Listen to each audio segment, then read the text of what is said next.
कहीं इधर उधर ना जाए। आपको ये कहे ना, कोई भी आपको ये कहे कि मैं कल की हूं, मुझे फंड चाहिए, मुझे फंड दीजिए, मैं काम शुरू करने वाला हूं, पहले देखिए उसके पास ज्ञान है भी या नहीं है ज्ञान।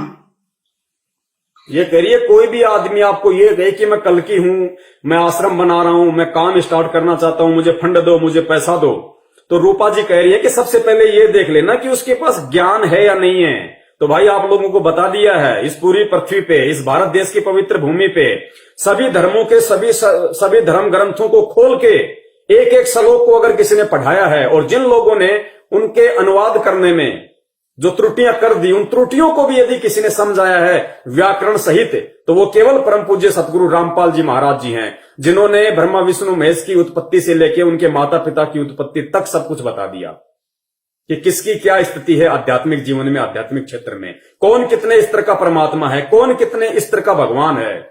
क्योंकि साहब तो थानेदार को भी कहते हैं, और साहब प्रधानमंत्री के नाम से पहले भी लगाया जाता है।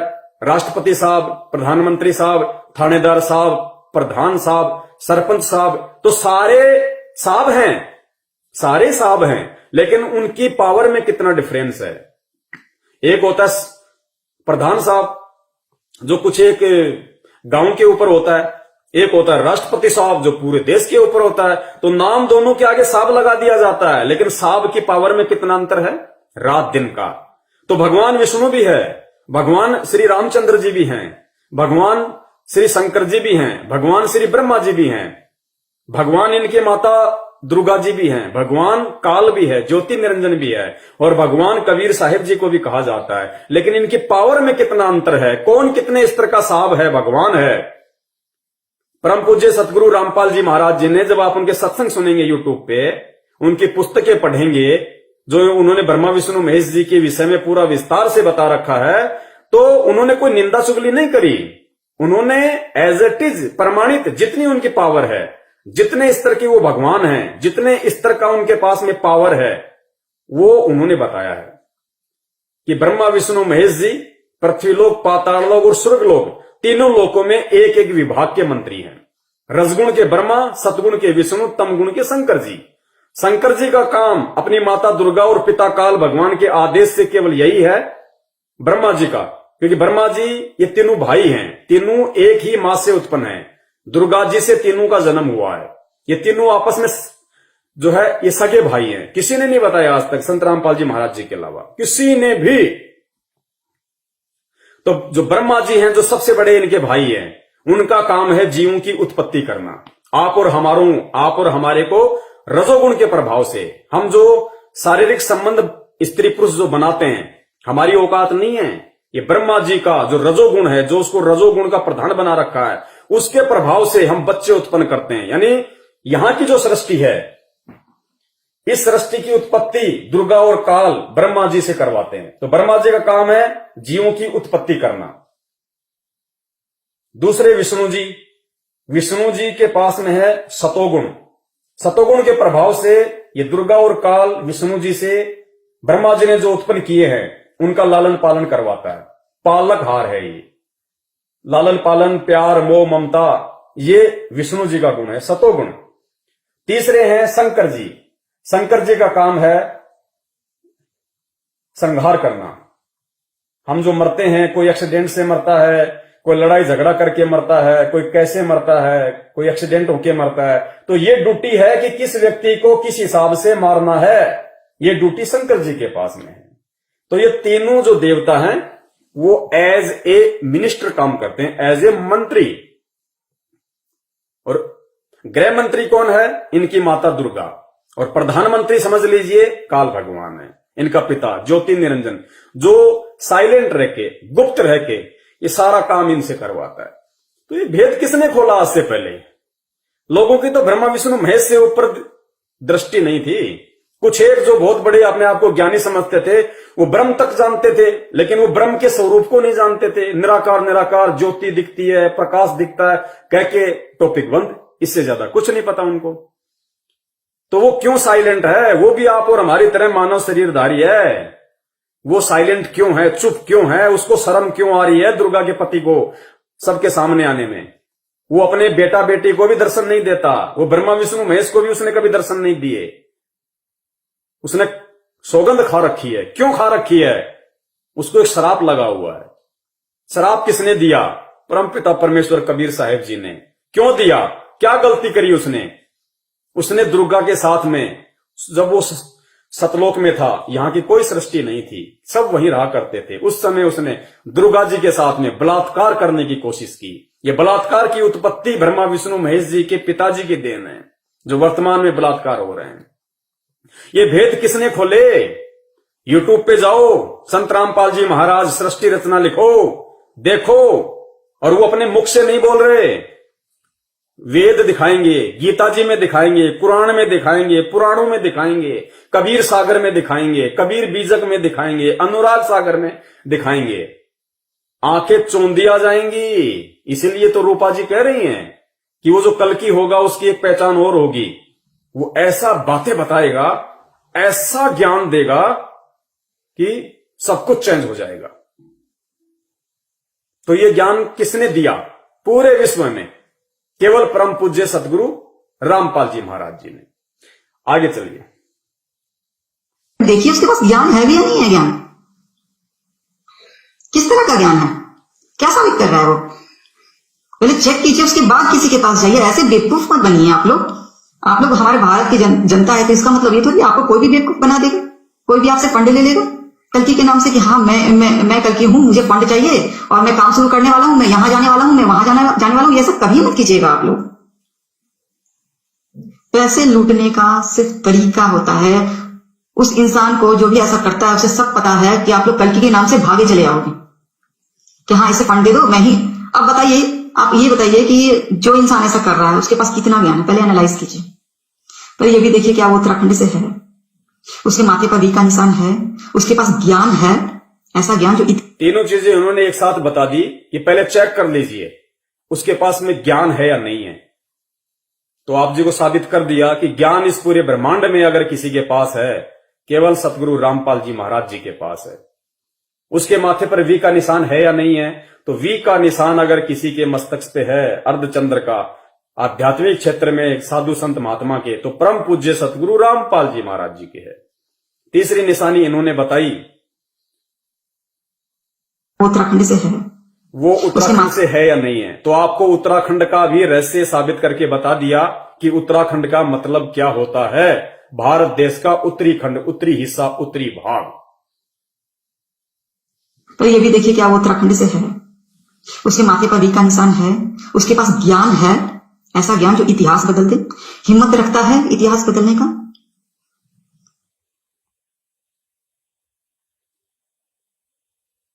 नास्ट्रेडमस की जितनी भी भविष्यवाणियां हैं जीसस क्राइस्ट से मिलती है और उन्हीं के लिए कहा गया है ये, और वो सेकंड कमिंग है, वही आएंगे। आगे ध्यान से सुनना, ये बहुत बारीकियां हैं, इनको केवल वही व्यक्ति कैच कर सकता है। इन भविष्य वक्ताओं के शब्दों को वही व्यक्ति पकड़ सकता है जिसके ऊपर परमात्मा की विशेष कृपा होती है, जो कल्कि की शरण में है, जिसके सिर पे उस कल्कि का हाथ है, वही इन भविष्य वक्ताओं के शब्दों को पकड़ सकता है।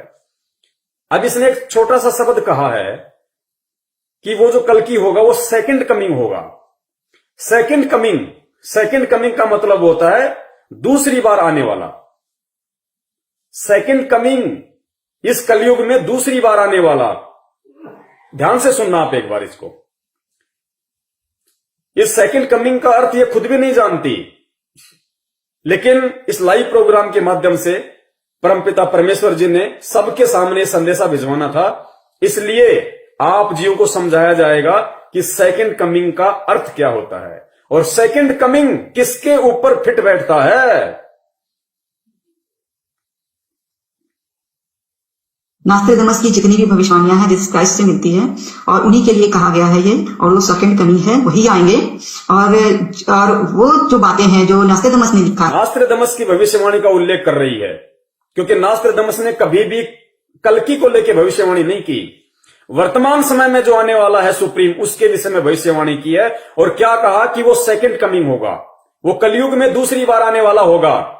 लेकिन ये लोग, ये भविष्यवक्ता लोग ना समझ पाने के चलते, अपनी छोटी बुद्धि के चलते, ये इस भविष्यवाणी को कलयुग के अंतिम चरण में लाखों वर्ष बाद आने वाले विष्णु जी के लोक से जो आएंगे, हरिश्चंद्र जी, कल्कि अवतार लेके, ये उसके साथ में जोड़ रहे हैं, नहीं जुड़ेगी।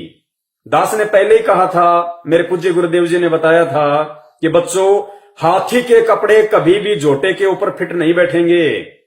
तो पहले आप इसकी बात सुन लीजिए, फिर मैं आपको इसका विश्लेषण क्राइस्ट से मिलती है और उन्हीं की नास्ट्रेडमस की जितनी भी भविष्यवाणियां हैं जीसस क्राइस्ट से मिलती है और उन्हीं के लिए कहा गया है ये, और वो सेकंड कमिंग है, वही आएंगे। और वो जो बातें हैं जो नास्ट्रेडमस ने लिखा है अपने पुस्तक में, अपने बुक में, वो बाइबल में भी लिखा है, कुरान में भी लिखा है। सेकंड कमिंग ध्यान रखना, ये ध्यान रखिएगा। तो सेकंड कमिंग का मतलब क्या होता है पुण्यात्माओं?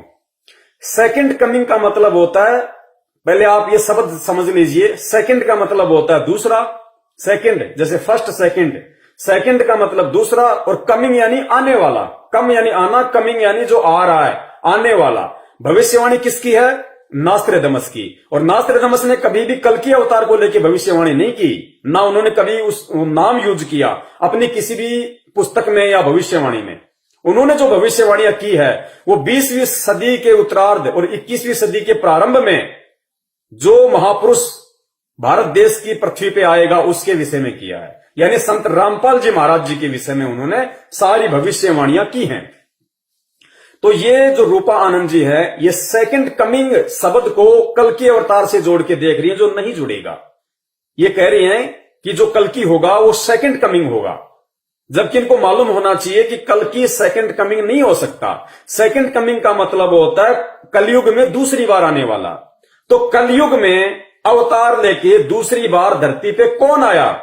नजर उठा के देख लेना, हिंदू धर्म ग्रंथों में, किसी भी शास्त्र में श्री कृष्ण जी का जन्म द्वापर युग में हुआ था, और जो कलयुग की शुरुआत थी वो श्री कृष्ण जी के शरीर छोड़ने के बाद शुरू हुई थी।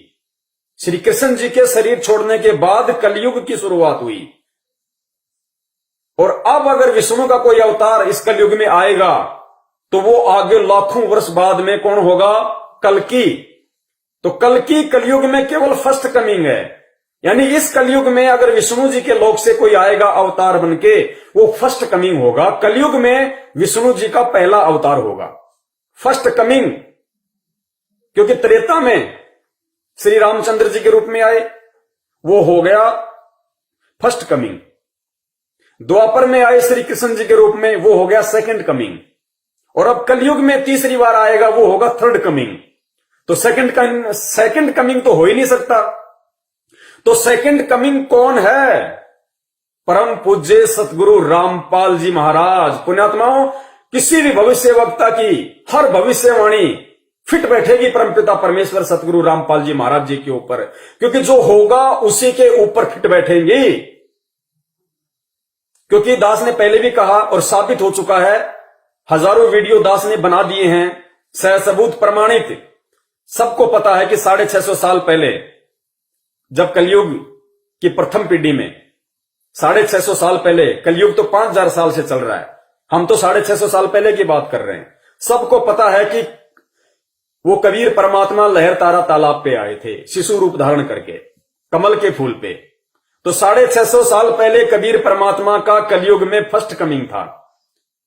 कलयुग में उनका फर्स्ट कमिंग 650 साल पहले कबीर परमात्मा कलयुग में पहली बार अगर आए एक संत रूप में, वो लोगों के गुरु बने, ज्ञान दिया, सत्संग किए, तो कबीर परमात्मा कलयुग में फर्स्ट बार आए 650 साल पहले 1398 में।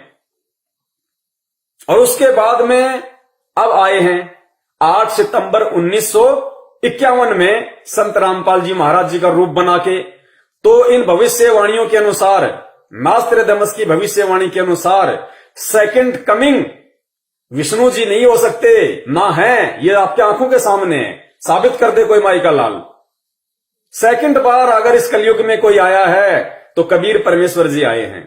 फर्स्ट बार आए, फर्स्ट कमिंग 1398 में, 650 साल पहले। सेकंड कमिंग 8 सितंबर 1951 में आए इस पृथ्वी पे, सेकंड कमिंग। जबकि श्री कृष्ण जी तो द्वापर में हुए थे, उसके बाद तो आज तक कोई विष्णु का अवतार आया नहीं। और जो आएगा वो कलयुग के एंड में आएगा, तो वो कौन हुआ? First coming. तो रूपा आनंद जी यहां पे सेकंड कमिंग किसको बोल रही हैं? तो पुण्यात्माओं, इन भविष्य वक्ताओं की बुद्धि ऑफ है। ये केवल सुनी सुनाई बातों को बोलते हैं। ये अपनी तरफ से ये लोग निष्कर्ष नहीं निकाल सकते, और अगर निष्कर्ष निकालने की कोशिश करेंगे ये केवल कचरा ही करेंगे।